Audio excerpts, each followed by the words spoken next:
Hey, this is Frank Yost, a broker owner of Frankly Real Estate. And this week I got 3 questions about using tax assessment to value a home, so I knew that it was a perfect time for a video blog. A few years ago I actually wrote a blog about not fighting your tax assessment. So this is for homeowners, current homeowners that get some tax bill and they say, oh, my house, is worth this, or my neighbor's house is worth less, or a recent sale, this number should be 20% below real value. So they go to the courthouse and they try to fight their tax assessment. Don't do that. You might save a couple $100 in taxes, but it destroys your valuation when you go to sell. Why does it destroy your valuation? Because of things like Zillow, Zestimates, which are rumored to have, nobody has proof, that tax assessment is one of the criterias for calculating the Zillow Zestimate, which people shouldn't use but incorrectly do use.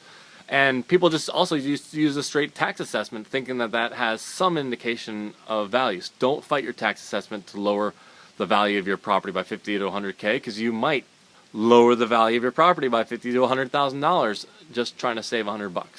So on the flip side, on the buying side, don't use tax assessment as a valuation. So first of all, if you don't believe me, or if you want high-level generality numbers, sure. Like if one county, the norm is 110% of tax assessment things sell for, another county might be 120, another county might be 90%.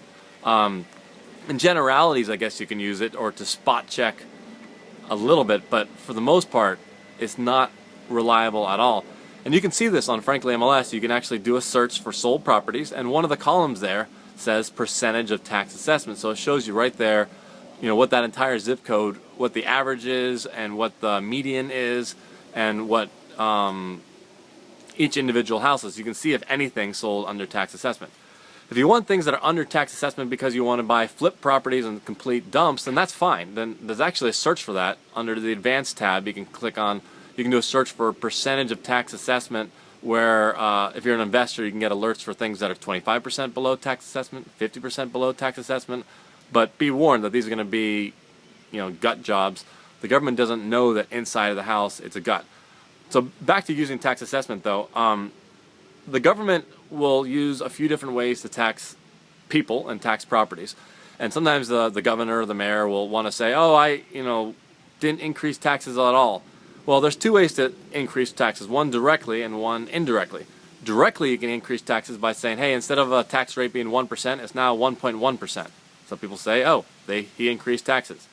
The indirect way to increase taxes is actually to say that the tax, instead of 1 to 1.1, is you increase everyone's valuation. Instead of saying that they're 500K, you say they're now 550K. So you didn't technically increase taxes, but you increased, the tax rate is the same, but you've increased how much the government makes because you said that the properties are worth 10% more.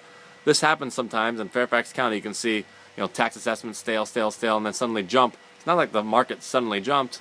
It might be in part because of that, but sometimes they just keep the valuations of the house even because it's just too much of a pain to change anything, and then suddenly they come in with a big 10% jump. Doesn't mean that the homes were flat, and then suddenly went up 10%. So don't use tax assessment to value a property unless you're an investor and you want to get alerts. Homes are very expensive. There isn't going to be some secret, coveted home that happens to sell at 98-95% of list price. It just doesn't happen. You can try for a few months and then see things going under contract and selling, and finally be like, oh well, you can get more serious in a couple months, or you can watch this blog and understand valuation, where those numbers come from. So hopefully that helps. My direct email is frank@frankly.com, and let me know if you have any questions. Thanks.